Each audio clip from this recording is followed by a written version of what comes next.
शांति। 5 अगस्त 2022 की साकार मुरली से होमवर्क। आज की मुरली से हम लक्ष्य लेंगे, बाप की श्रीमत पर चल, बाप समान विशेषताओं को अपने जीवन में धारण कर राम राज्य बनाने के लिए सेवा में तत्पर रहना है, अर्थात अपना सब कुछ सफल करना है। इसके लिए आज हम पुरुषार्थ करेंगे, बाबा की श्रीमत को बुद्धि में रखेंगे। आज बाबा ने श्रीमत दी, निर्विकारी बनो, क्रोध का अंश भी ना रहे, बहुत मीठा बनना है, अपनी जीवन बनानी है तो सर्विस में लगे रहो, अर्थात सर्विस में तत्पर रहो। आज की मुरली में जो बाबा ने सर्विस कही है, बाबा ने कहा व्यापारियों को, कॉलेज के प्रिंसिपल्स को, दुखियों को, और साथ बाबा ने कहा इनकी मंदिरों में जाकर के सेवा करनी है। तो सेवा तभी कर सकते हैं अगर अविनाशी ज्ञान रत्नों को जीवन में धारण करेंगे। जीवन में धारण करना अर्थात स्वरूप से सेवा करना, जैसे मनसा से शक्तियों का सहयोग देना, वाणी से ज्ञान सुनाना और कर्म से दूसरी आत्माओं को सहयोग देना।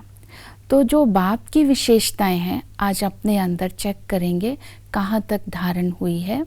बाबा की उत्कंठा है कि बच्चों को शौक होना चाहिए सर्विस करने का। ऐसे मेरी उत्कंठा को सपूत बच्चे ही पूरा कर सकते हैं। तो अपने अंदर ये विशेषता चेक करनी है, क्या मेरे अंदर शौक है सर्विस करने का, दुखी आत्माओं को सच्चा रास्ता बताने का, बाप का परिचय देने का, सच्ची गीता सुनाने का।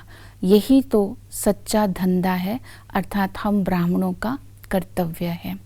दूसरा, बाप समान रहम दिल बन करके सर्विस करनी है। ये कहने का भाव ये है, जब हम सेवा करें तो किसी के प्रति हमारे मन में घृणा ना हो, नफरत ना हो, ईर्ष्या ना हो। ज्ञान युक्त होकर स्नेह और मर्यादा में रह करके आत्माओं को सहयोग देना है। तो इस तरह इसे ही रहम दिल कहा जाता है। फिर बाप समान हमने ब्लिसफुल भी बनना है, अर्थात स्नेह और शक्ति का जब हम बैलेंस रखेंगे तब हम अपनी लाइफ में आनंद का अनुभव करेंगे, तो ही दूसरी आत्माओं की हम सर्विस भी कर सकेंगे। और फिर तीसरी विशेषता है नॉलेजफुल बन करके सेवा करनी है। बाबा ने कहा ज्ञान से तुम्हारी प्रैक्टिकल जीवन बनती है, अर्थात ये अविनाशी ज्ञान है जो हमें परमात्मा ने दिया है।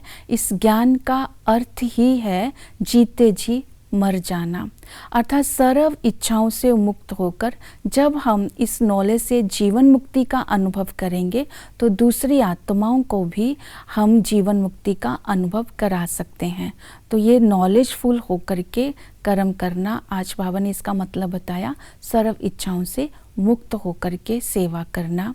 और इसके साथ निर्विकारी बनने की जो विधि बताई, जो श्रीमत दी, तो बाबा ने कहा मन मना भव होकर मेरे साथ योग लगाओ तो मैं तुम्हें पापों से मुक्त कर दूंगा और तुम बादशाही को, वैकुंठ की बादशाही प्राप्त कर लेंगे।